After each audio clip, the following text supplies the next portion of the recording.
Does money make you happier? I'm going to answer that question in today's video. Now, many people have tried to answer this question with people on both sides of the fence. Some people very passionately on one side of the fence. So what do I think? Now, first of all, we have to compare apples with apples here and not apples with pears. Now, what do I mean by that? Of course, when it comes to statistics, there's the old expression, lies, damn lies, and statistics. Of course, if somebody's parent has just died yesterday, or even their dog or cat, and you ask them, oh, are you happier than yesterday? It doesn't matter how much extra money they're making. Of course, they're going to be more sad, right? That's obvious. Likewise, there should be other obvious things that we shouldn't even have to mention, that when it comes to statistics, they can be manipulated a little bit. Now, what I would say is this, as a broad generalization, is number one, you get declining marginal utility. Now, what do I mean by that? We're taught this, the first time we're in business school or whatever. I've criticized business school before, but this is one thing that's absolutely true. If you have a glass of water in the desert and you're really thirsty, that water could taste like champagne or whatever you love to drink. It's going to be a luxury event. The second drink is going to taste slightly worse than the first drink. By the 10th drink, you're eventually going to be sick or you're going to refuse it. So as you get more of something, it becomes less valuable. And the same thing with money. So say, for example, when it comes to income, of course, if you go from poor to comfortable and middle class, if everything else is the same, then you are likely to have more happiness or at least less anxiety. Because if you're always thinking about money all the time because you're worried about it, that's not good for your mental health. Whereas if you're comfortable, that's more likely to be productive for your mental health.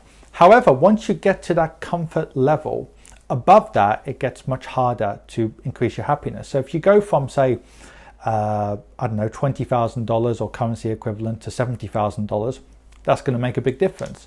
But if you go from $70,000 to $700,000, that's not going to make as big a difference, unless you're living in a place where $70,000, like central London, is not exactly perfect.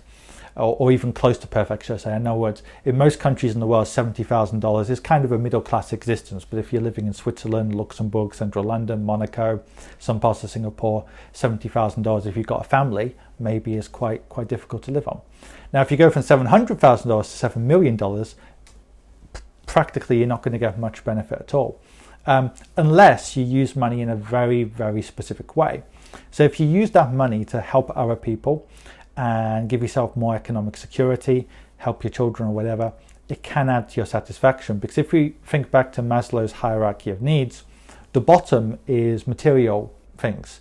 That doesn't mean it's not important. Food and shelter and those basic things are very important when it comes to the basics.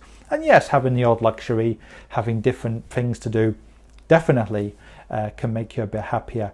Because if all you do every day is eat rice and go to bed, it's not good for your mental health again. However, once those needs are satisfied, security is then the next thing up. And finally, it's like self-actualization or whatever. And the thing is here, that's one reason I think why many wealthy people start giving to charity or indeed focus on economic security for investing, is that they work out something quite early on. And that's the difference between staying at a 4-star hotel and a 5-star hotel. It's not a big difference. The difference between staying in the suite and a normal room in a 5-star hotel doesn't make much difference. So how you spend the money is very important. And that leads me on to another thing. Even if you want to spend more money as you earn more money, experiences matter more than things, because experiences, especially new experiences, you're more likely to remember those things. If you've never gone, I don't know, skating with your kids, or you've never gone on holiday with your parents when you've been an adult, things like that are more likely to bring happiness than just buying an extra round of the pub or playing an extra round of golf. So experiences tend to matter more than things. Security tends to matter more than consumption. So really it depends on how you spend the money and how you use the money. But the final point I would make is this, is that before the economic crisis, most economists definitely thought that above a certain level, money doesn't make a difference to happiness. Some of them have changed their mind though, because after the economic crisis, there was a big wave of anxiety, not just amongst lower income people, by the way, even some higher income people who started here and went down just a little bit, had more anxiety and depression and so on. Now that could be because they feel like they've lost out on something, or they feel a bit more insecure than they did before. But that led many economists to believe that actually there is somewhat of a link between money and happiness. It just gets weaker as we get to a certain point. In other words, it goes up very steeply during the early stages, and then gradually it rises at a very, very, very small rate, with every pound or dollar above that. However, there is still a little bit of happiness, extra you can accrue because of more money, but you have to be more careful with how you spend it. And I think in reality, most people don't want to believe that money or wealth can buy you happiness. It's not a very politically correct thing to say, but I think that in reality, it doesn't automatically buy you happiness, absolutely not. But it makes it more likely. Wealthy people on average are more likely to be happy or less likely to be depressed and anxious. However, the key thing is how you spend or especially use that extra money above a certain level.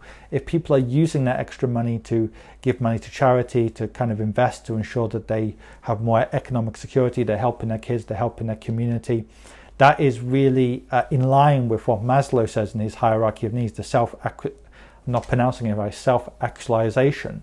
Whereas in comparison, people who just focus on keeping up with the Joneses and getting a bigger and bigger house, a flasher and flasher car, just focusing purely on material things, they are less likely to become happy.